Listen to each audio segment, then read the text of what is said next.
Hello everyone, hope you all are fine.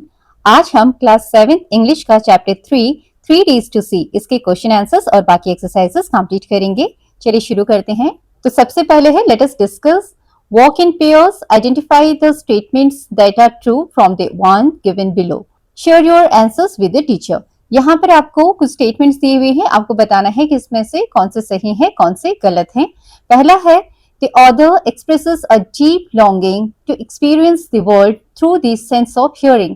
तो यहाँ पर बोला गया है कि जो ऑथर हैं, जो हेलेन केलर है, उनकी एक बहुत ही गहरी इच्छा थी कि वर्ल्ड को जानने की, एक्सपीरियंस करने की through the sense of hearing, सुनकर। तो यहाँ पर आपका जो ये स्टेटमेंट है ये फॉल्स है, गलत है, क्योंकि जो उनकी एक्सपीरियंस करने की इच्छा थी वर्ल्ड को, वो थी through the sense of site, देखकर। सेकंड है The author would like exploring the city only to observe how people are suffering. जो ऑथर थी वो उस शहर को एक्सप्लोर करना चाहती थी केवल ये ऑब्जर्व करने के लिए कि वहां पर जो लोग हैं वो कितना सफर कर रहे हैं, कितना दुख उनके अंदर है, क्या उनको दुख है। Is it correct? तो ये बात जो है स्टेटमेंट गलत है, क्योंकि जो ऑथर थी वो केवल लोगों की सफरिंग नहीं देखना चाहती थी, बल्कि वो क्या ऑब्जर्व करना चाहती थी, उनकी एवरीडे लाइफ, उनका वर्क, वहां के लोगों के जो जॉयज थी, खुशियां थी, स्ट्रगल्स था, ठीक है, सब कुछ वो जानना चाहती थी, केवल सफरिंग ही नहीं देखना चाहती थी, केवल दुख ही नहीं जानना चाहती थी, बल्कि उनके जीवन के बारे में, उनकी खुशियों के बारे में, वो क्या काम करते हैं उनके बारे में जानना चाहती थी। तो यहाँ पर आप क्या लिखेंगे? False. Then the author would spend the first days seeing the people whose kind-heartedness and friendship have enriched her life. तो जो ऑथर थी वो पहला दिन क्या देखने में स्पेंड करना चाहती थी, बिताना चाहती थी, उन लोगों को देखना चाहती थी जिन्होंने उनके प्रति काइंडनेस दिखाई, दया दिखाई, फ्रेंडशिप की भावना रखी, जिससे कि उनकी जिंदगी आसान होगी, उनकी जिंदगी और अच्छी होगी। तो ये बात एकदम सही है। तो यहाँ पर आप क्या लिखेंगे? This statement is true. Here you have to write true. Then fourth is the author acknowledges that even in 3 days she would not be able to see everything.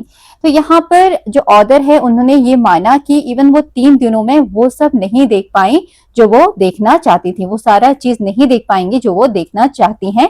तो ये बात एकदम सही है। This statement is true. Here you have to write true.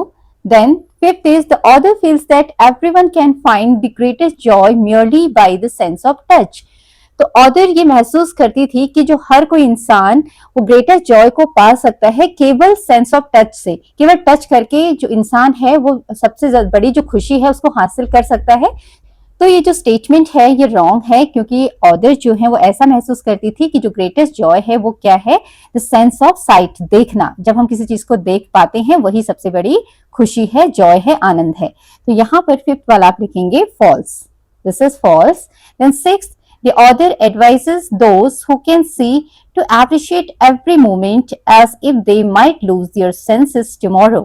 तो यहाँ पर author ने सभी को एडवाइस किया है कि जो कोई भी देख सकता है वो उस अप्रिशिएट करे एवरी मोमेंट, हर एक क्षण को। जब भी हम किसी चीज को देखते हैं हमें उस हर एक पल को अप्रिशिएट करना चाहिए, बहुत अच्छी तरीके से हर चीज देखनी चाहिए और इस तरीके से देखना चाहिए कि जैसे कल ही हमारा वो सेंस लूज होने वाला है, वो सेंस हमारा खत्म होने वाला है, मतलब हम कल देख नहीं पाएंगे या सुन नहीं पाएंगे, तो हमें वो इतनी अच्छी तरीके से देखना चाहिए कि कल हमें वो सुनने को या देखने को नहीं मिलेगा। तो ये जो स्टेटमेंट है ये ट्रू है। So you have to write here true. Then seventh is On the third day, the author would like to observe people in their daily lives and understand their experiences. तो यहाँ बोला है कि तीसरे दिन जो ऑथर हैं वो ऑब्जर्व करना चाहती थी कि लोगों की डेली लाइफ्स को, कि लोग कैसे जीते हैं, कैसे रहते हैं, उनके क्या दुख हैं, क्या सुख हैं, और उनके जो एक्सपीरियंसेस हैं उनको समझना चाहती थी। तो ये बात एकदम सही है। So you have to write here true. Then next is complete the table given below with what Helen Keller wanted to do on the 3 days if she had sight. यहाँ पर आपने एक टेबल दी हुई है, उसको कंप्लीट करना है कि हेलेन केलर अगर देख सकती तो वो 3 दिनों में क्या देखना चाहती थी या क्या करना चाहती थी, उसके बारे में आपने यहाँ पे लिखना है। Day 1, day 2, day 3। तो डे 1 में दिया हुआ है See the people, know her friends from the feel of their faces. तो ये आधी बात यहाँ लिखी हुई है, आपको इसे कंप्लीट करना है। वो लोगों को देखना चाहती थी जिन्होंने उनकी जो जिंदगी है उसमें खुशियां भरी। देन नो हर फ्रेंड्स, अपने दोस्तों को जानना चाहती थी from the feel of their faces, उनके फेसेस को टच करके। और क्या क्या बातें हैं वो आप यहाँ पर लिखेंगे। ऐसे ही आपने डे 2 में वो क्या करना चाहती थी, arise with the dawn, dawn के साथ उठना, ठीक है, जैसे ही सवेरा हो तब एकदम उठ जाना और उसके बाद की सारी बातें। देन डे 3, तो इसको आप कैसे करेंगे? So here a table is made for you. आप इस तरीके से लिख सकते हैं, day 1, see the people and know her friends from the feel of their faces। इसके बाद आप लिख सकते हैं, look into the eyes of her friends and experience emotions in their eyes। वो अपने जो दोस्त हैं उनकी आंखों में देखकर उनके इमोशंस को एक्सपीरियंस करना चाहती थी कि कैसा लगता है, ठीक है, दुख कैसा होता है, सुख कैसा होता है, हैप्पीनेस कैसी होती है, जॉय कैसा होता है, वो अंदर से कैसा फील करते हैं उनके फ्रेंड्स, उनकी आंखों में देखकर वो जानना चाहती थी। Then second day, arise with the dawn to see the thrilling miracle of night transforming into day। Dawn होते ही वो उठना चाहती थी थ्रिलिंग मिरेकल को देखने के लिए। कौन सा मिरेकल? कि जो रात है वो दिन में कैसे ट्रांसफॉर्म होती है, बदलती है। Then visit museum to see the history of man's progress. और वो हिस्ट्री को जानने के लिए, मैन की जो इंसान का जो प्रोग्रेस हुई है उसको जानने के लिए म्यूजियम्स को विजिट करना चाहती थी। इंसान ने क्या क्या प्रगति की उसको जानने के लिए वो म्यूजियम्स को विजिट करना चाहती थी। देन थर्ड डे वो क्या करना चाहती थी? Observe people in the busy city. एक सिटी में जाकर, जो सिटी बहुत बिजी है, वहां पर जाकर वो लोगों को ऑब्जर्व करना चाहती थी। Experience the joys and sorrows of people in daily lifes. और लोगों की डेली की जिंदगी में क्या क्या दुख हैं, क्या खुशियां हैं, उन सब चीजों को वो एक्सपीरियंस करना चाहती थी। तो इस तरीके से आप इस टेबल को कंप्लीट करेंगे। The next is, the author says that you need eyes to be able to see the true self of a person। यहाँ पर ऑथर कहती है कि अगर आप किसी पर्सन के ट्रू सेल्फ को जानना चाहते हो तो उसके लिए आपको आंखों की जरूरत होती है, ठीक है। Therefore, she refers to the eyes as window of the soul। इसीलिए उन्होंने आईज को विंडो ऑफ द सोल बोला, आत्मा की आंख, विंडो बोला, खिड़की बोला। How is the narrator able to understand the feelings of a person? लेकिन जो नैरेटर थी वो देख नहीं सकती थी, तो वो लोगों की जो फीलिंग्स हैं उसको कैसे समझती थी, इसके बारे में आपने बताना है। So here you can write the answer like this। आप इस तरीके से लिख सकते हैं, The narrator is able to understand the feelings of a person by using her sense of touch।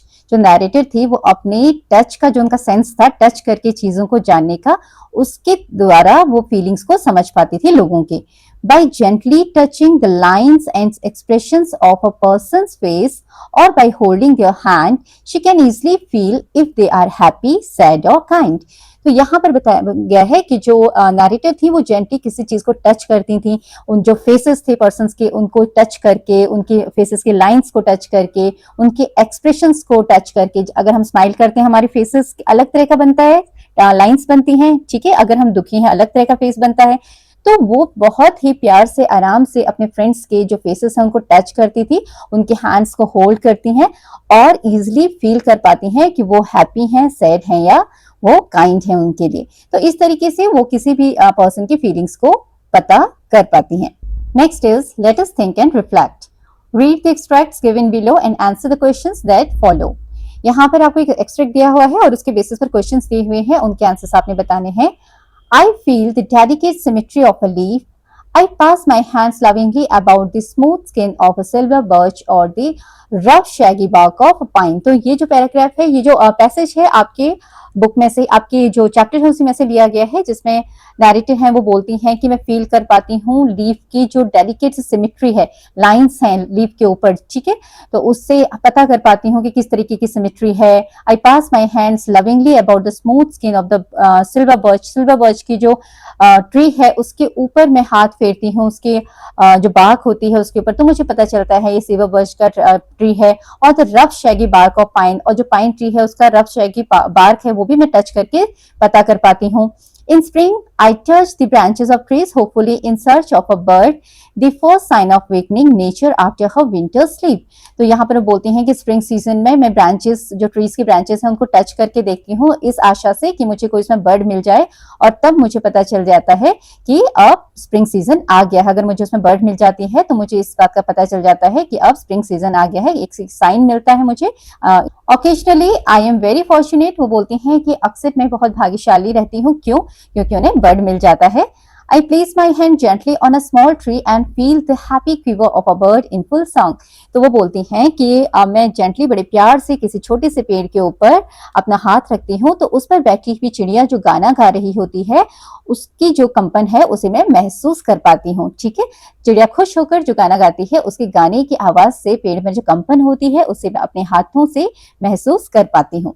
The question is, what does the delicate symmetry of a leaf symbolize? तो यहाँ पे बोला है कि जो delicate symmetry of leaf, ठीक है, पत्ते की जो delicate symmetry है वो क्या symbolize करती है, वो क्या दर्शाती है। Second question, list two phrases from the extract that describe the texture of object in nature. और यहाँ पर आपने चैप्टर में से दो phrases निकालने हैं जिसमें ये बताया गया है कि जिसमें जो किसी भी चीज नेचर में किसी भी चीज का जो टेक्सचर होता है उसके बारे में डिस्क्राइब किया गया है। तो इन दो क्वेश्चंस का आंसर ऐसे लिखेंगे।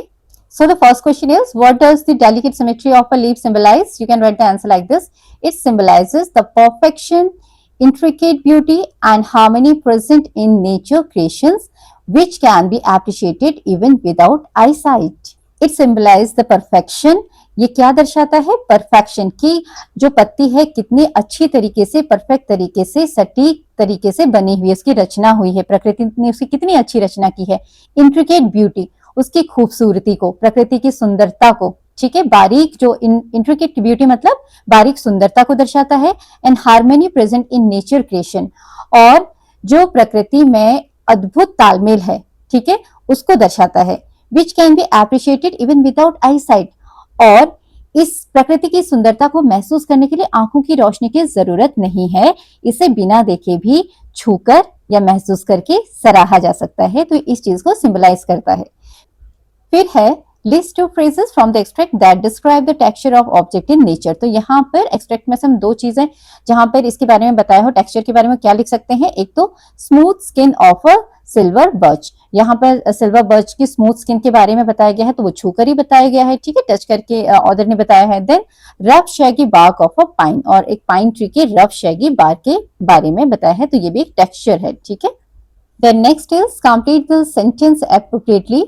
The phrase awakening nature after her winter sleep refers to, मतलब फ्रेज में बोला गया है awakening जागना, नेचर का जागना, after her winter sleep मतलब सर्दी की जो नींद है उसके बाद जागना, स्लीप के बाद जागना। इसका क्या मतलब है? It means the arrival of the spring season. तो यहाँ पर आप लिखेंगे it refers to the arrival, ARRIVAL of the spring season, SPRING, spring season. ये दिखाता है कि स्प्रिंग सीजन का अराइवल हो चुका है, स्प्रिंग सीजन आ गया है। Then what is the tone of the writer in this extract? इस एक्सट्रैक्ट में जो राइटर है उसका टोन क्या है, वो किस तरीके से उसका बता रहा है, क्या है उसकी आवाज में। It's nostalgic, then admiring, proud या सेलिब्रेटरी। तो यहाँ पर the tone of the writer in this extract is admiring, she is admiring the nature, ठीक है, ब्यूटी ऑफ द नेचर, वो जो नेचर है उसकी ब्यूटी से कनेक्टेड हैं और उसकी तारीफ कर रही हैं। The next is The next day I should arise with the dawn and see the thrilling miracle by which night is transformed into day. I should behold with awe the magnificent panorama of light with which the sun awakens the sleeping earth. This day I should devote to a hasty glimpse of the world, past and present. I should want to see the pageant of man's progress and so I should go to the museum. तो ये पूरा का पूरा जो paragraph लिया गया है वो आपकी बुक से लिया गया है, इसका मीनिंग हम पहले समझ चुके हैं। इसके बेसिस पर आपको कुछ क्वेश्चन है उसके आंसर्स देने हैं। The word thrilling has been used with miracle, miracle जो वर्ड है उसके साथ थ्रिलिंग वर्ड यूज किया गया है। Which of the following word does not match with the word thrilling? Thrilling के साथ और भी वर्ड हम यूज करते हैं, thrilling experience, thrilling tale, thrilling adventure, but thrilling knowledge does not match. इसमें आपको बोला है डज नॉट मैच, कौन सा वर्ड यहाँ पर थ्रिलिंग के साथ मैच नहीं हो रहा है?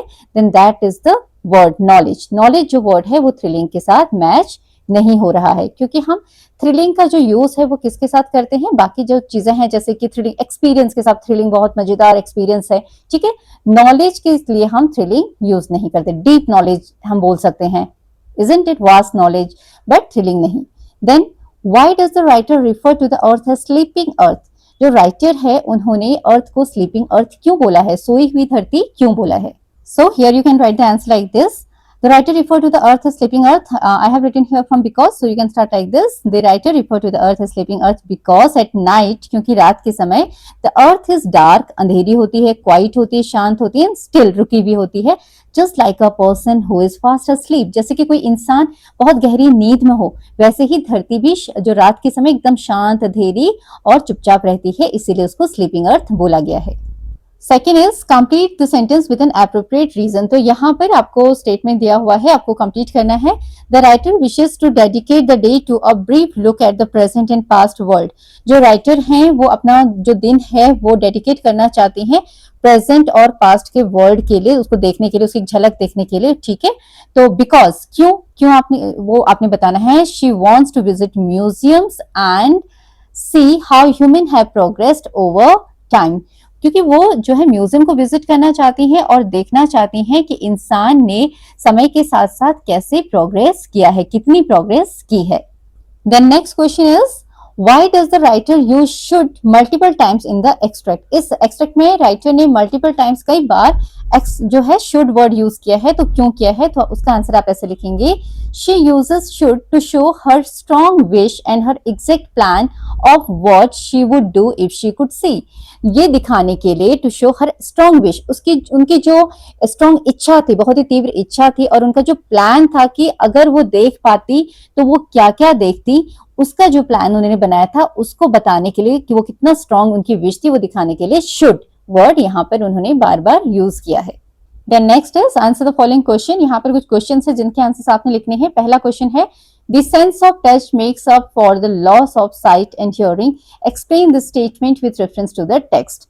तो यहाँ पर जो टेक्स्ट दिया हुआ है उसके हिसाब से आपने इस क्वेश्चन का मतलब बताना है, ठीक है। स्टेटमेंट को बताना है, एक्सप्लेन करना है। तो यहाँ पर इस क्वेश्चन का मतलब है कि जो छूने की शक्ति है, स्पर्श है, वो देखने और सुनने की शक्ति की कमी को पूरा कर देती है।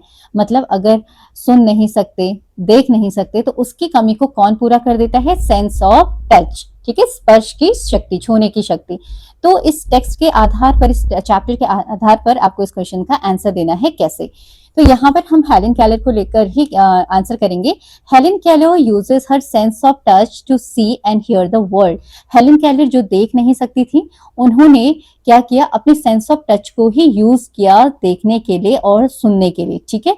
She can feel the beauty of nature like a smooth leaf और रफ ट्री बार्क। उन्होंने अपनी फील को, टच को, अपने सेंस ऑफ टच को इस्तेमाल किया, क्या चेक करने के लिए, क्या देखने के लिए? ब्यूटी ऑफ नेचर, ठीक है, to feel the beauty of nature. प्रकृति कितनी खूबसूरत है ये महसूस करने के लिए।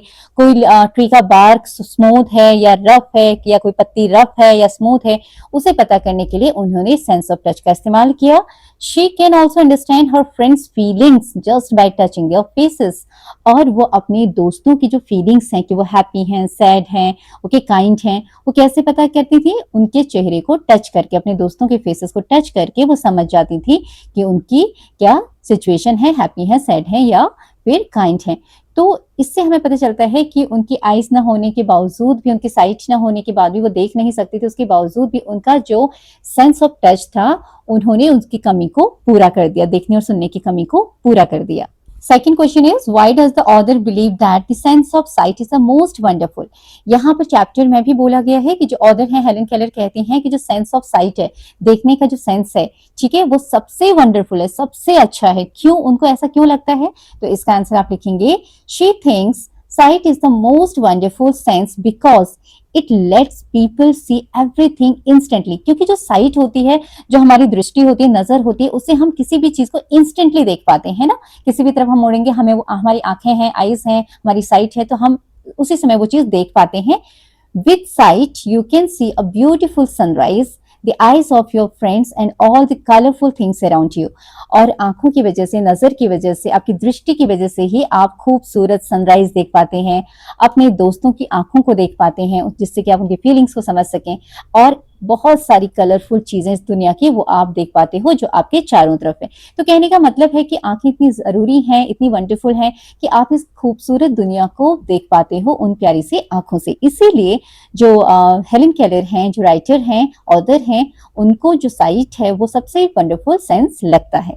How might the author's opinion on making the most of our senses guide us to be kinder towards people with special abilities? तो यहाँ पर इस प्रश्न का मतलब ये है कि लेखक के अनुसार हम अपनी देखने सुनने की शक्तियों की जब हमें कीमत समझ में आती है, उसे समझने के बाद हम जो स्पेशल लोग होते हैं, स्पेशल एबिलिटीज वाले लोग होते हैं, उनके प्रति ज्यादा दयालु और मददगार कैसे बन सकते हैं, है ना। जब हमें इस बात की समझ होती है, हमें इस बात का एहसास होता है कि हमारी आंखें, हमारे कान हमारे लिए कितने कीमती हैं, तो हम उन लोगों का दर्द बेहतर समझ पाते हैं जो देख या सुन नहीं सकते। तो इस प्रश्न में ये पूछा गया है कि यह एहसास हमें उनके प्रति अच्छा व्यवहार करना कैसे सिखाता है, तो उसके बारे में आपने बताना है। तो यहाँ पर आप लिखेंगे, it teaches us that things we take for granted are very precious to others. This helps us respect people with special abilities and treat them with more love, kindness and support. ये हमें बताता है कि जिन चीजों का हम granted ले लेते हैं कि ये तो हमारी है ही, ये तो हमें मिली ही है, हम उसका ज्यादा ध्यान नहीं देते, लेकिन जब हमें पता चलता है कि दूसरे लोगों के पास वही चीजें नहीं है, तो हमें पता ये समझ में आता है कि ये चीजें उन लोगों के लिए कितनी कीमती हैं। और ये जानने के बाद हम जो स्पेशल एबिलिटीज वाले लोग होते हैं उनके ज्यादा रिस्पेक्ट करते हैं, उनके साथ अच्छा ट्रीट करते हैं, उनको ज्यादा प्यार देते हैं, उनके प्रति दया रखते हैं और उनको सपोर्ट करते हैं। इसका मतलब जब हमें पता चलता है कि जो चीजें हमारे पास इतनी आसानी से हमें मिली हुई हैं, ईश्वर ने हमें दी हुई है, हमारी देखने की क्षमता, सुनने की क्षमता, बोलने की क्षमता, और वो चीज दूसरों के पास नहीं है, तो हमें इन चीजों का महत्व समझ में आता है और हम उन लोगों के प्रति ज्यादा प्यार, दया और सपोर्ट दिखाते हैं जिनके पास ये चीजें नहीं होती हैं। Next question is, what is the significance of imagining the loss of a sense according to the author? तो इस प्रश्न में पूछा गया है कि लेखक के अनुसार यह कल्पना करने का क्या महत्व है, क्या फायदा है कि अगर हमारी कोई इंद्रिय जैसे देखने या सुनने की शक्ति खो जाए तो क्या होगा, ये क्यों जरूरी है ऐसा सोचना।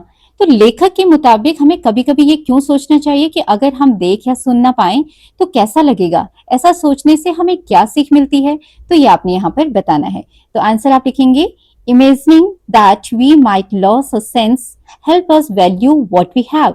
It reminds us not to be lazy and teaches us to truly enjoy everything we see and hear every single day. तो इसका ये मतलब है कि यह सोचना कि हमारी कोई शक्ति जैसे देखने या सुनने की शक्ति खो सकती है, हमें उन चीजों की कीमत समझना सिखाता है। अगर हमें ये पता चल जाए कि कल को हमारी देखने की शक्ति या सुनने की शक्ति खो सकती है, तो हमें उन चीजों की कीमत समझ में आएगी जो चीज हमारे पास आज है। It remind us not to be lazy and teaches us to truly enjoy everything we see and hear every single day. ये हमें आलसी न बनने की याद दिलाता है और हर दिन जो कुछ भी हम देखते और सुनते हैं उसका सच में पूरा आनंद लेना सिखाता है। तो ये बहुत जरूरी है कि ये सोचना कि एक दिन ये चीजें हमारे पास नहीं होंगी तो क्या होगा, क्योंकि तभी हम इन चीजों की अच्छे से वैल्यू कर पाएंगे, इनकी कीमत समझ पाएंगे और इनको अच्छी तरीके से इस्तेमाल करना जानेंगे। फिर next question is, how does the author encourage people to approach their everyday sensory experiences? तो इस प्रश्न का मतलब है कि लेखक लोगों को अपनी रोजमर्रा की चीजों को महसूस करने जैसे देखने, सुनने, छूने के अनुभव के लिए किस तरह प्रेरित करती है। तो जो लेखक है वो कैसे प्रेरित कर रही है लोगों को कि आप अपनी रोजमर्रा की चीजों को कैसे महसूस करें।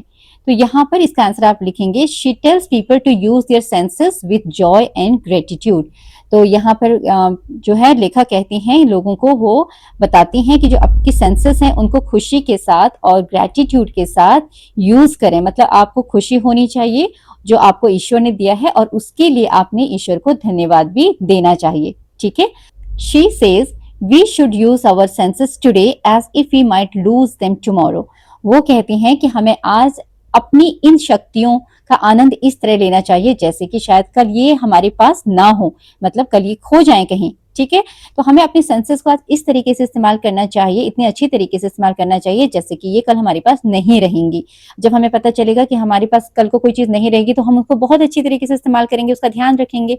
तो यही चीज लेखक यहाँ पर कहते हैं कि आपको अपनी हर चीज, हर सेंसेस को इस तरीके से इस्तेमाल करना चाहिए जैसे कि कल वो आपके पास नहीं रहेंगी, और उसका एंजॉय करना चाहिए और उसके साथ साथ हमें ग्रेटिट्यूड भी करना चाहिए, ईश्वर को धन्यवाद भी देना चाहिए इन सेंसेस के लिए। Then next is, what do the author's choices for the 3 days tell us about her values and priorities? तो इस प्रश्न का मतलब है कि लेखक ने उन 3 दिनों के लिए जो चीजें चुनी, लेखक ने अपने 3 दिनों के लिए जब वो देख पाएंगे 3 जो चीजें चुनी है, उससे उनके जो वैल्यूज हैं, संस्कार हैं और उनकी जो प्राथमिकताएं हैं, प्रायोरिटीज हैं, यानी उनके लिए क्या सबसे जरूरी है, उसके बारे में क्या पता चलता है, उससे उन लेखक के बारे में क्या पता चलता है। तो यहाँ पर आप आंसर लिखेंगे, her choices shows that she values people. उनकी जो चॉइसेस हैं वो ये हमें बताती हैं कि वो लोगों की वैल्यू करती हैं, love and kindness the most. ठीक है, तो वो लोगों के, उनके प्यार की, उनकी दया की सबसे ज्यादा वैल्यू करती हैं। Instead of looking for luxury she wants to see her friends enjoy nature, learn about history and see how ordinary people live their lives. तो यहाँ पर वो ऐशो आराम या महंगी चीजें देखने के बजाय वो अपने दोस्तों से मिलना चाहती हैं, प्रकृति का आनंद लेना चाहती हैं, इतिहास के बारे में जानना चाहती हैं और देखना चाहती हैं कि आम लोग अपनी जिंदगी कैसे जीते हैं। These choices show her deep love for life richness।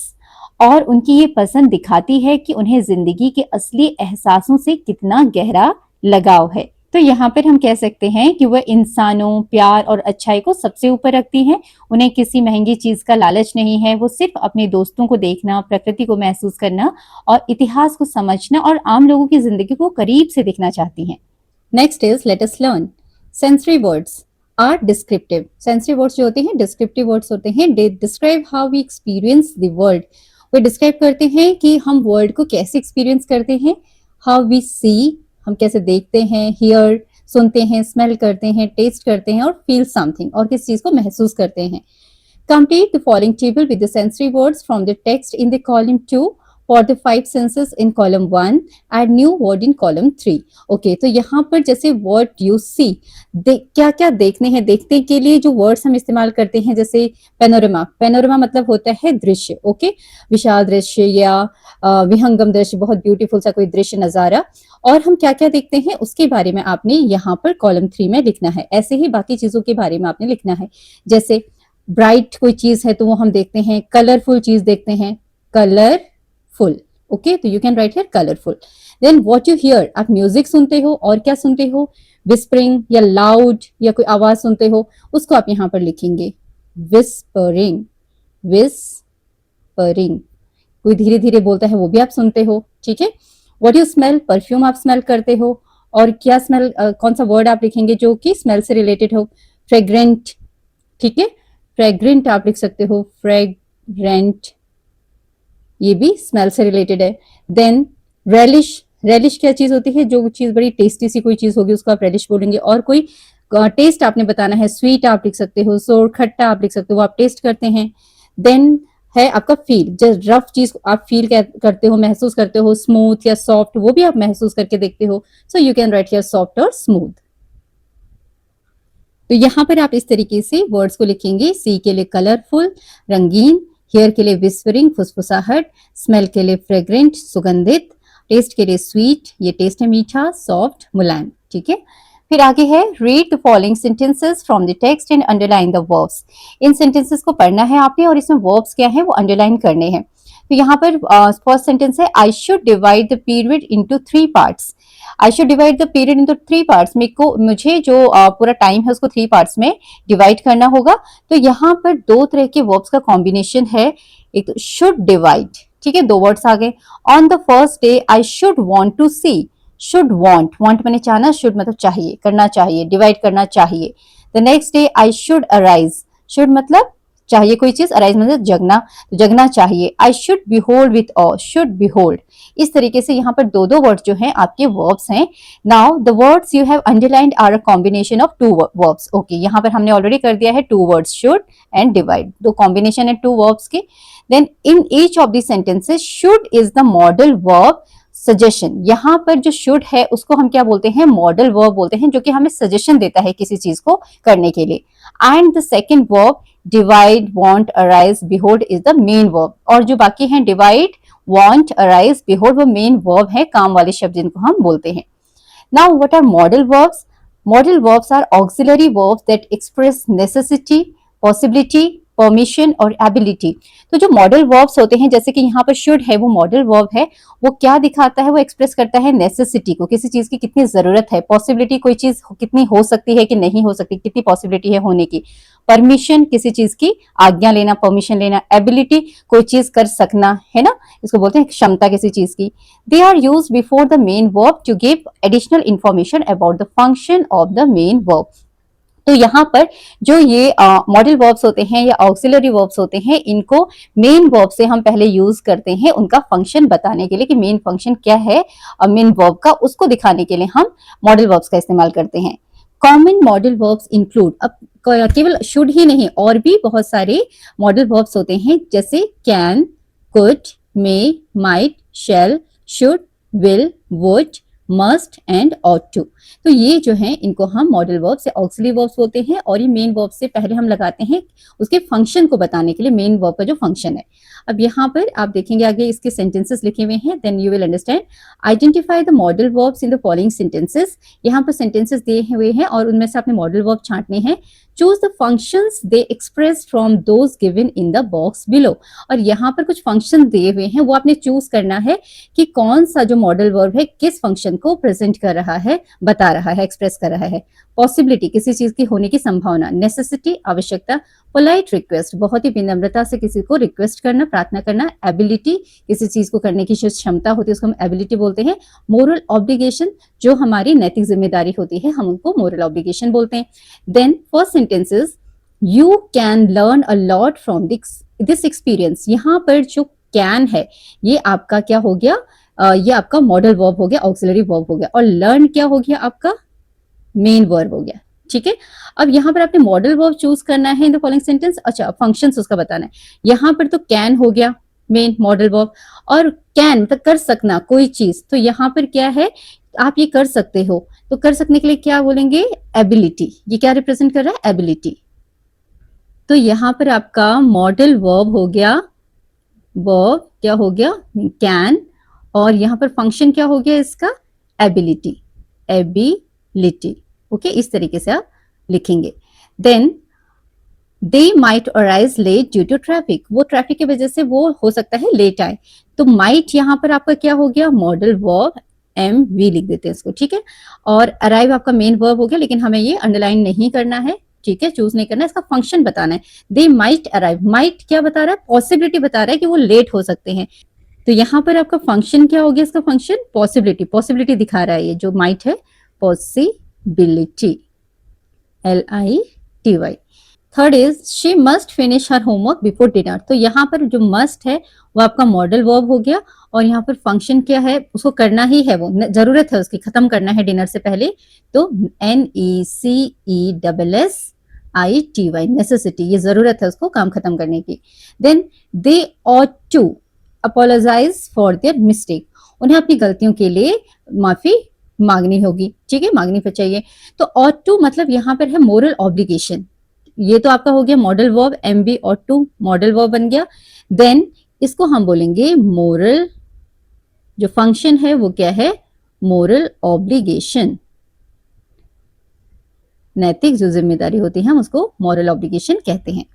Fifth है he would like to have some lassi please, तो यहाँ पर प्लीज वर्ड आया है, वुड लाइक उसे मतलब लस्सी पीना है, ठीक है, उसको लस्सी पीना पसंद है, तो क्या उसे मिलेगा, इस तरीके से यहाँ पर बात बोली गई है। तो वुड यहाँ पर आपका मॉडल वर्ब हो गया, और यहाँ पर फंक्शन क्या हो गया आपका, polite request, POLITE request, REQUEST।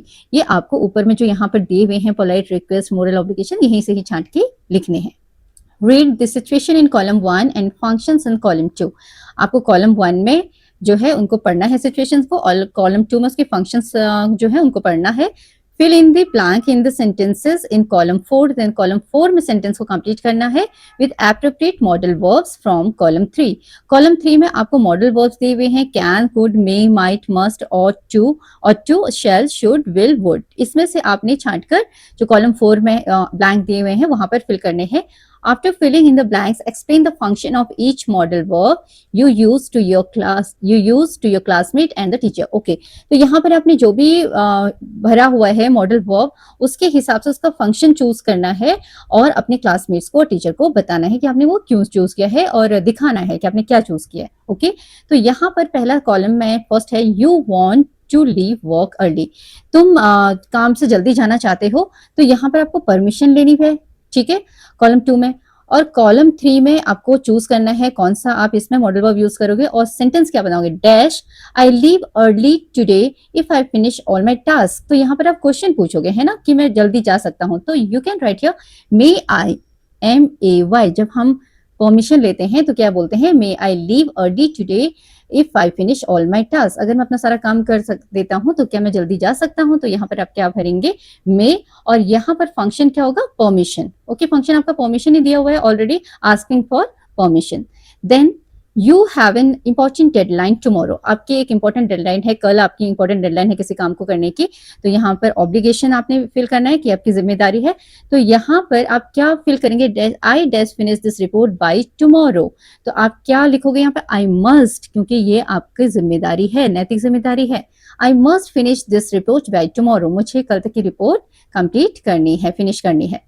Then third, your friend is thinking whether to join art class. आपका दोस्त सोच रहा है कि आर्ट क्लास ज्वाइन करूं या ना करूं, और आपने उसको एडवाइस देना है. ठीक है, तो आप क्या बोलोगे, you should consider all the pros and cons before making a decision. You should, तुम्हें करना चाहिए, आप उसको एडवाइस करें. यहाँ पर should आया, you should, तुम्हें सारे जो प्रोस एंड कॉन्स हैं, उसके पॉजिटिव नेगेटिव थिंग्स हैं, अपने डिसीजन से पहले उसको अच्छे तरीके से देख लेना चाहिए.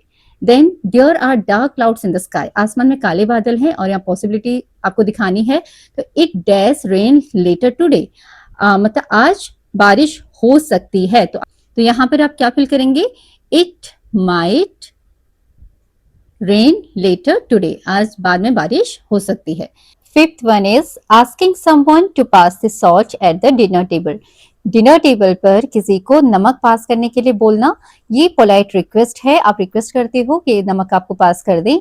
तो यहाँ पर आप क्या लिखेंगे, dash you pass the salt please. यहाँ पर आप कुड और वुड कुछ भी लिख सकते हैं, दोनों ही सही है. Could you please, could you pass the salt please, या फिर would you pass the salt please. ठीक है, इस तरीके से आप इस सेंटेंस को कंप्लीट करेंगे. Then sixth one is advising someone to apologise for a mistake. किसी को एडवाइस करना किसी गलती के लिए, माफी मांगने के लिए. ठीक है, advising someone to apologise for a mistake मतलब किसी ने कोई गलती की है तो उसके लिए उससे माफी मांगने के लिए एडवाइस करना. तो ये मॉरल ऑब्लिगेशन है. तो यहाँ पर आप किस तरीके से सेंटेंस को कंप्लीट करेंगे, you ought to apologise for the mistake you made. यहाँ पर आएगा ought to, OUGHT, ought to. ये आपको करना ही है, ये हमारा मोरल ऑब्लिगेशन है, नैतिक जिम्मेदारी है, तो ये आपको करना ही है, इसके लिए हम लिखेंगे ought to. Then deciding where to go for picnic. Picnic के लिए कहाँ जाना है इसके लिए डिसाइड करना. आप ये सजेशन है, किसी को आप सजेस्ट करते हो, तो यहाँ पर आप लिख सकते हैं we can go to any park nearby for picnic. Okay, और वी कुड भी हो सकता है, यहाँ पर वी शैल भी हो सकता है, we shall go to any park nearby for picnic. ठीक है, यहाँ पर ये सारे ही सही हैं क्योंकि यहाँ पर ये सजेशन है, जो फंक्शन है वो सजेशन का है, हेल्पफुल जो सजेशन है. तो इस तरीके से आप इसे कंप्लीट करेंगे. Next is let us listen. You will listen to a conversation between a mother and a son. आप एक मदर और एक सन के बीच में, माँ और बेटे के बीच में कन्वर्सेशन सुनेंगे. As you listen, select 4 true statements from 1 to 7 given below. Transcript for the teacher on page 41. Okay, हमें एक ट्रांसक्रिप्ट दिया गया है, उसको पढ़ना है पेज 41 पर.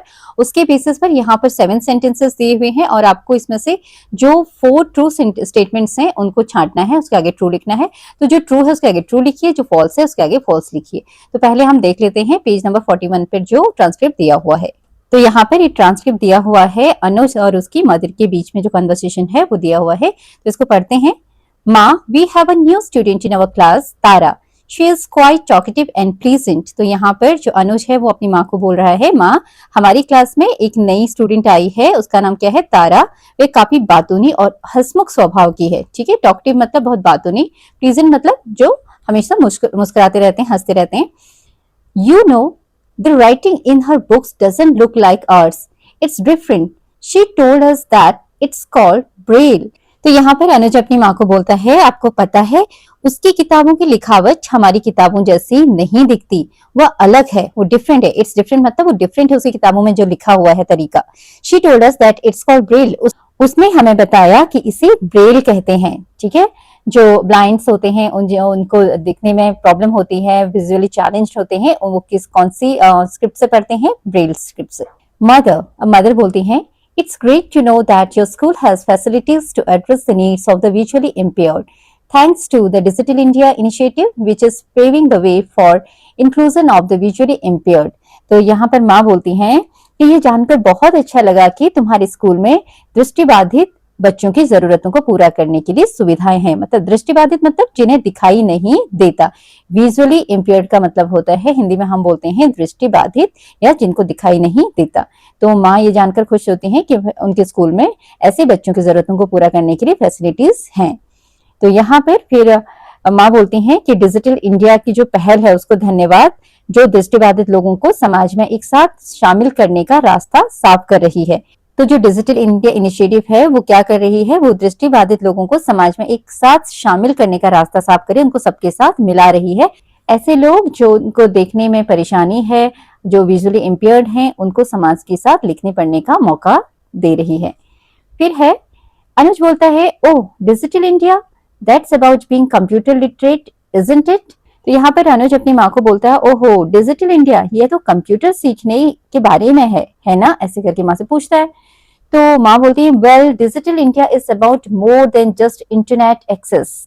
तो यहाँ पर माँ बोलती हैं, डिजिटल इंडिया का मतलब सिर्फ इंटरनेट मिलने से कहीं बढ़कर है. ठीक है, it aims to include everyone including people with disabilities by providing digital infrastructures and services. तो माँ बताती हैं कि इसका लक्ष्य क्या है? डिजिटल बुनियादी ढांचा और सुविधाएं देकर हर किसी को शामिल करना, जिसमें दिव्यांग लोग भी शामिल हैं. मतलब जो डिजिटल इंडिया है वो हर किसी को सुविधाएं दे रही है. ठीक है, डिजिटल सुविधा दे रही है जिसमें जो दिव्यांग हैं, जो अक्षम हैं, उनको भी ये मौका देती है. For the visually impaired it means access to assistive technologies like screen readers, voice-over enabled smartphones and app that can make daily activities easier. तो यहाँ पर माँ बताती हैं कि दृष्टिबाधित लोगों के लिए इसका मतलब है सहायक तकनीकों तक पहुंच मिलना, जैसे कि स्क्रीन रीडर, आवाज से चलने वाले स्मार्टफोन और ऐसे एप्स जो उनके रोजमर्रा के कामों को आसान बना सकें. ये सब इसके द्वारा संभव हो पाया है डिजिटल इंडिया के द्वारा. फिर अनुज बोलता है, oh interesting, what is a screen reader माँ? तो अनुज अपनी माँ से पूछता है कि स्क्रीन रीडर क्या होता है माँ? तो माँ बोलती हैं, I knew you would ask about it, मुझे पता था तुम इसके बारे में पूछोगे. Well, a screen reader is a software application that helps people who are visually impaired use computers and smartphones. तो यहाँ पर माँ बताती हैं, दरअसल स्क्रीन रीडर एक ऐसा सॉफ्टवेयर ऐप होता है जो दृष्टिबाधित लोगों को कंप्यूटर और स्मार्टफोन चलाने में मदद करता है. It reads out the text displayed on the screen and provides audio feedback. तो यहाँ पर माँ कहती हैं, ये स्क्रीन पर दिखने वाले लिखे हुए शब्दों को जोर से पढ़कर सुनाता है और आवाज के माध्यम से जानकारी देता है. फिर अनुज कहता है, That's amazing. So Tara can use a computer just like we do. तो अनुज कहता है, ये तो अद्भुत है. तो क्या तारा भी हमारी ही तरह कंप्यूटर का इस्तेमाल कर सकती है? तो माँ कहती हैं, Yes, she can. हाँ, वो कर सकती है. तो अनुज कहता है, So it makes a big difference in their daily lives. तो इसका मतलब ये उनकी रोज की जिंदगी में एक बड़ा बदलाव लाता है. तो माँ कहती हैं, ये निश्चित रूप से ऐसा करता है. It ensures that people who are visually impaired can use digital services independently without help from others. तो ये निश्चित रूप से ऐसा करता है, ये पक्का करता है कि दृष्टिबाधित लोग बिना किसी दूसरे की मदद के खुद अकेले ही डिजिटल सेवाओं का इस्तेमाल कर सकें. This can improve their quality of life. इससे उनके जीवन जीने का स्तर बेहतर हो सकता है. It also opens up more job opportunities in fields like IT, banking and more, where they can work just efficiently like anybody else. तो माँ कहती हैं कि ये IT, बैंकिंग और कई अन्य क्षेत्रों में नौकरी के और अधिक अवसर भी खोजता है, जहां वे किसी भी सामान्य व्यक्ति की तरह ही कुशलता से काम कर सकते हैं, जैसे ही बाकी लोग करते हैं. अनुज कहता है, wow, so that means people who are visually impaired can walk and do things on their own. I am so proud of my school. तो अनुज कहता है वाह, तो इसका मतलब है कि दृष्टिबाधित लोग काम कर सकते हैं और अपनी चीजें खुद संभाल सकते हैं। मुझे अपने स्कूल पर बहुत गर्व है। मदर कहती हैं yes, and this way we can ensure that the benefits of Digital India reach everyone, helping them to participate fully in all areas of life. तो माँ कहती है हाँ, और इस तरह हम ये पक्का कर सकते हैं कि डिजिटल इंडिया के लाभ हर किसी तक पहुंचे, जिससे वे जीवन के सभी क्षेत्रों में पूरी तरह से भाग ले सके। Remember, inclusion is not just about having the right tools but also about having the right mindset. यहाँ बोला गया है याद रखो, समावेशन जिसको इंक्लूजन बोलते हैं, इसका मतलब सिर्फ सही साधन या औजार होना नहीं है, बल्कि इसके लिए सही सोच मतलब सही मानसिकता का होना भी जरूरी है। तो चलिए इस ट्रांसक्रिप्ट के आधार पर हम अपने जो ट्रू फॉल्स हैं उसको कंप्लीट करेंगे। So here the first sentences, Anuj finds the concept of Braille fascinating and wants to learn more about it.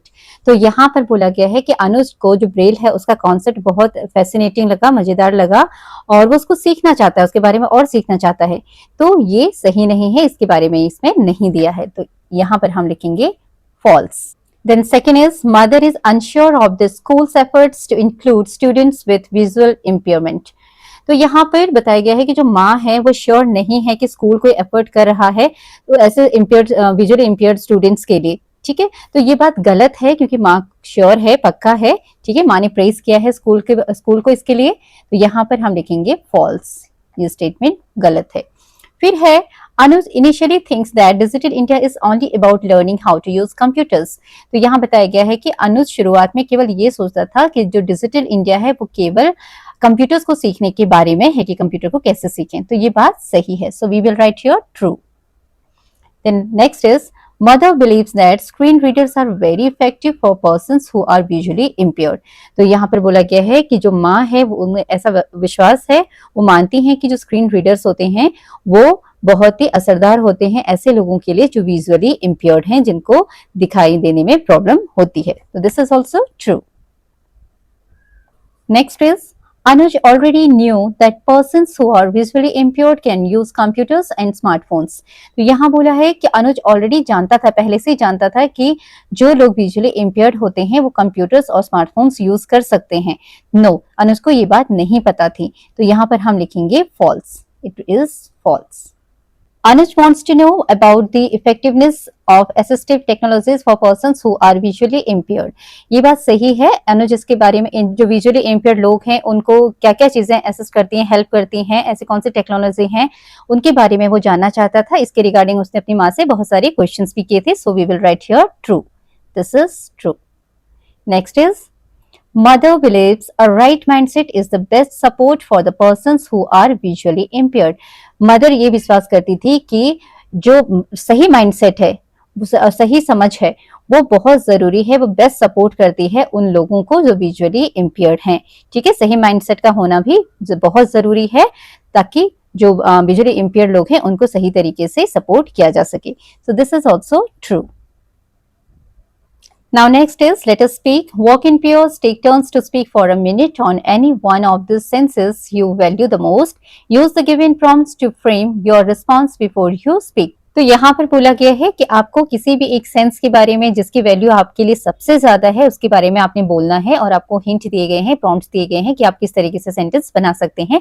जैसे पहला है I value my sense of, अब इसमें से आप चूज करेंगे साइट या साउंड या टच या स्मेल या टेस्ट द मोस्ट, सबसे ज्यादा मैं इसको वैल्यू करता हूं या करती हूं बिकॉज, क्योंकि फिर उसके बाद आपने अपनी जो राय है वो देना है, वो लिखना है, यहाँ पर बताना है। तो आप किस तरीके से कर सकते हैं, एग्जाम्पल देखिए। So here an example is given, I value my sense of site. तो यहाँ पर हमने सेंस ऑफ साइट को चूज किया है।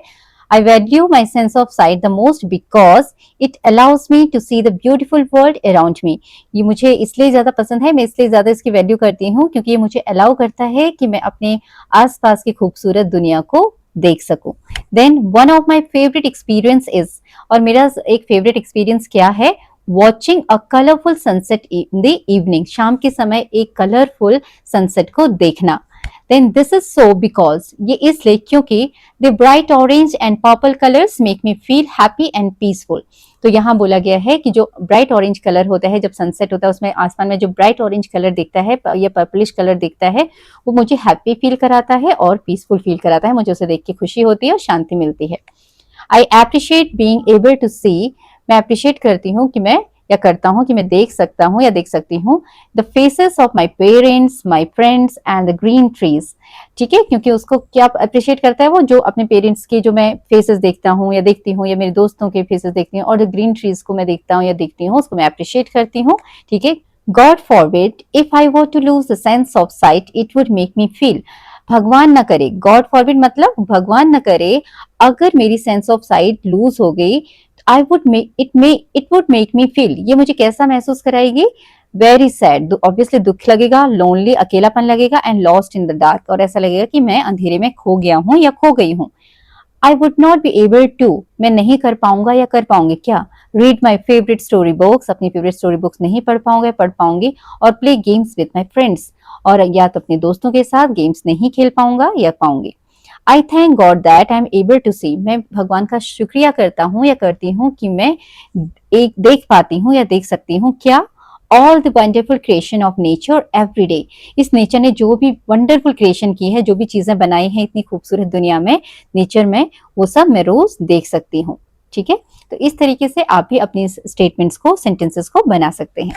ओके, यहाँ पर कुछ इंस्ट्रक्शन दिए हुए थे। जब आप ये सेंटेंसेस बोले, then speak clearly and confidently, glance at your notes for reference rather than reading, मतलब आपने एकदम साफ बोलना है, कॉन्फिडेंस के साथ बोलना है, और बीच बीच में आप अपने नोट्स को देख सकते हो, उसका रेफरेंस ले सकते हो, और then reading, okay, rather than reading, उसको कंटिन्यू पढ़ते नहीं रहना, उसको देख के आपने बीच बीच में आपको एक झलक देख लेनी है, और फिर आई कॉन्टेक्ट करके बोलना है, make an eye contact, use gestures if you wish to, अपने जेस्चर्स दिखाने हैं, बताने हैं, अगर आप विश करते हो, अगर आपको लगता है कि जेस्चर्स बताने हैं तो वो आप जेस्चर भी दिखाएंगे।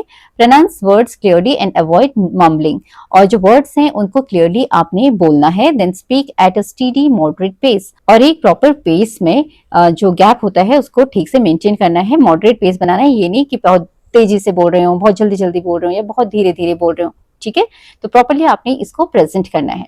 A descriptive paragraph describes a person, place, object, or event to create a memorable experience for the reader. Write a descriptive paragraph describing a place that you visited recently. Okay, यहाँ पर आपने एक paragraph लिखना है उस जगह के बारे में जहां आपने रिसेंटली अभी विजिट किया है। यहाँ पर कुछ गाइडलाइंस है that you have to follow. Follow the guidelines given below to draft this paragraph. इस पैराग्राफ को बनाने के लिए आपने कुछ गाइडलाइंस फॉलो करने हैं। तो पहला है, in the opening line begin with something interesting to capture the reader's attention, introduce the place you visited. तो यहाँ पर जो आपकी ओपनिंग लाइन है वो थोड़ी इंटरेस्टिंग होनी चाहिए ताकि रीडर्स का अटेंशन आपकी तरफ जाए, आपकी जो लाइन, वो ध्यान, वो जो रीडर्स है उनका ध्यान अपनी तरफ खींचे, और जो प्लेस आप गए हो, विजिट किया है आपने, उसको इंट्रोड्यूस करना है, वहां उसका नाम बताना है। In the supporting lines describe the place using adjectives and specific details that appeal to your five senses, sight, sound, smell, taste, and touch. You may include alliterations, similes, and personifications to hold the reader's attention. तो यहाँ पर आपने adjectives use करने हैं उस place के बारे में describe करने के लिए, अपनी details that appeal to your five senses. आपके जो five senses हैं, sight, sound, smell, taste, and touch को जो appeal करे, जो अपना ध्यान आकर्षित करे उनकी तरफ, ठीक है, जो से related हो वो चीजें यहाँ describe करनी है। और आप अपनी जो paragraph है उसमें alliterations, similes और personifications, जो ये चीजें हैं इनको भी इंक्लूड कर सकते हैं। ये आपकी जो पैराग्राफ इसकी ब्यूटी को और बढ़ाते हैं, पोम को ब्यूटीफाई करने के लिए इन चीजों का हम इस्तेमाल करते हैं। Then in the concluding lines, आखिरी में, summarise the description to provide a final impression, mention what was the most important thing about that place which others should also experience. तो ये सब बातें अपने ध्यान रखनी है। तो यहाँ पर एग्जाम्पल के लिए एक पैराग्राफ दिया है, you can look at that. A visit to the beach. Last Sunday I visited a beautiful beach. Last Sunday मैंने एक ब्यूटीफुल से बीच को विजिट किया।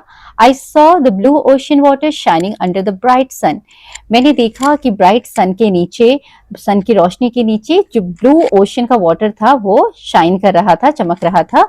I heard the loud musical sound of the waves crashing on the shore, मैंने, शोर क्या होता है, किनारा, ठीक है।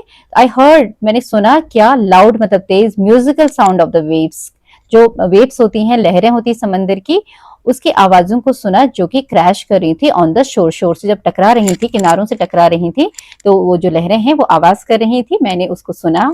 Walking barefoot, I felt the soft sand and the cool breeze on my face. तो इसमें बताया गया है कि पैरों में बिना कुछ डाले नंगे पैर में जब उस पर चला या चली सैंड पर, तो मुझे उस सैंड, सॉफ्ट सैंड महसूस हुआ एंड द कूल ब्रीज, और जो ठंडी हवा का झोंका है अपने फेस पर महसूस हुआ। ठीक है, पैरों में सॉफ्ट सैंड और फेस पर ठंडी हवा का झोंका महसूस हुआ। तो यहाँ पर देखो सारे सेंसेस किस तरीके से इस्तेमाल किए गए हैं। सॉ देखा, देखने का साइड, ब्लू ओशन वाटर देखा। ठीक है, ब्राइट सन के नीचे सन को भी बताया गया, सन कैसा था, ब्राइट था, ओशन कैसा था, ब्लू था, यहाँ एडजेक्टिव यूज किया गया है। एंड साउंड, लिसनिंग वाली चीजें भी यहाँ है, क्या सुना, लाउड म्यूजिकल साउंड सुना। ठीक है, देन वॉकिंग बेयरफुट, यहाँ टच बताया गया है किस तरीके से सेंस ऑफ टच होता है। बेयरफुट, नंगे पैर सैंड पे चलने से सॉफ्टनेस फील हुई उसकी सैंड की, तो यहाँ पर एक टच का भी सेंस दिया गया है। Then cool breeze on the face, यहाँ पर कूल ब्रीज फेस पर टच हुई, तो यहाँ टच का सेंस है। Then I enjoy drinking sweet coconut water, और यहाँ पर स्वीट कोकोनट वाटर पिया तो टेस्ट का भी पता चला कैसा था कोकोनट वाटर, स्वीट था। Okay, then while smelling the fresh sea air, और जो फ्रेश जो सी की एयर थी वो कैसी थी, फ्रेश थी, जो कि मैंने स्मेल की, तो यहाँ पर सेंस ऑफ स्मेल भी आ गया। It was a wonderful experience and everyone should visit a beach to enjoy its peaceful beauty, और ये बहुत ही वंडरफुल एक्सपीरियंस था और हर किसी को बीच को विजिट करना चाहिए to enjoy the peaceful beauty. और ये लास्ट में क्या है, किस लिए उसको विजिट करना चाहिए, वहां की शांत जो खूबसूरती है उसको देखने के लिए, एंजॉय करने के लिए बीच को विजिट करना चाहिए। तो इस तरीके से आप अपना पैराग्राफ फ्रेम कर सकते हैं। Now next is let us explore, do you know how persons with visual challenges are able to read and write. क्या आपको पता है जो विजुअली चैलेंज पर्सन्स होते हैं, जिनको दिखाई नहीं देता है, वो किस तरीके से पढ़ते और लिखते हैं। They read through touch with the help of Braille, वो टच के थ्रू क्या पढ़ते हैं, ब्रेल जो लिपि होती है, ब्रेल स्क्रिप्ट होते हैं, उसके द्वारा पढ़ते हैं। And what is Braille, a code of raised dots that represent the letters of the alphabet. ठीक है, तो ये रेज डॉट्स होते हैं जो कि क्या रिप्रेजेंट करते हैं, लेटर्स को रिप्रेजेंट करते हैं अल्फाबेट के, जैसे हम एबीसीडी पढ़ते हैं तो ये रेज डॉट्स होते हैं जिससे एबीसीडी टाइप में बनाया होता है। This tactile code was developed over a period of 9 years by Louis Braille who became blind at a very young age due to an accident. तो यहाँ पर बताया गया है जो ये ब्रेल स्क्रिप्ट है ये किसके द्वारा बनाई गई, डेवलप की गई, ये लुइस ब्रेल के द्वारा डेवलप की गई, जो कि बहुत ही कम उम्र में ब्लाइंड हो गए थे ड्यू टू एन एक्सीडेंट की वजह से। और यहाँ पर आपको यहाँ कोड दिए हुए हैं ब्रेल के, जैसे ए को कैसे रिप्रेजेंट करते हैं, बी को कैसे रिप्रेजेंट करते हैं, सभी में 6 डॉट्स हैं, बट उनको जो फिल किया हुआ है 6 डॉट में से देखो ये जो ए है, ए में इधर वाला जो डॉट है वो क्या होगा, एक फिल होगा, तो वो इसका मतलब ओ ए है। बी में 2 डॉट्स इस तरीके से फिल होंगे इस तरफ, सी में ऊपर के 2 इस तरीके से। तो यहाँ पर ये कोड्स बनाए गए हैं पूरे A to Z जो हमारे अल्फाबेट्स हैं उनके लिए। ठीक है, और नंबर्स के लिए भी कोड्स हैं यहाँ पर 0 to 9। Have you heard about the International Day of Persons with Disabilities? तो क्या आपने कभी सुना है international day of persons with disabilities के बारे में, ये कब मनाया जाता है। Find out when and how it is observed in India, पता करो ये कब और कैसे, इंडिया में कब और कैसे मनाया जाता है। Right your findings on a sheet and put it up on the class board, और इसको पता करने के बाद आपने एक शीट पर लिखना है और अपनी क्लास के बोर्ड में लगाना है। So you can write the answers like this. It is celebrated every year on December 3rd, कब मनाया जाता है 3 दिसंबर को। And how it is observe in India, India में क्या किया जाता है इस दिन। The government give special national award to empower individuals with disabilities, इस दिन जो गवर्नमेंट है वो नेशनल अवार्ड देती है उन लोगों को जो डिसेबिलिटीज है ताकि उनको और एम्पावर कर सकें। ठीक है, Schools and colleges organize drawing, sports and essay competitions to create awareness. जो schools और colleges होते हैं वहां पर drawing competitions, sports competition, essay competitions करवाए जाते हैं ताकि ऐसे लोगों के लिए हम अवेयरनेस क्रिएट कर सकें, उन जागरूकता फैला सकें।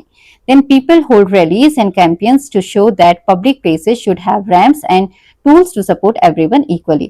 जो लोग होते हैं वो रैलीज निकालते हैं, कैंपेन्स करते हैं to show the public places should have, ये दिखाने के लिए कि पब्लिक प्लेसेस में भी रैम्प्स होने चाहिए ऐसे लोगों के लिए ताकि हम उनको इक्वली सपोर्ट कर सकें। Okay, the next is, do you want to know about sign language, क्या आप साइन लैंग्वेजेस के बारे में जानना चाहते हो, go to the link given below to learn about the Indian sign language.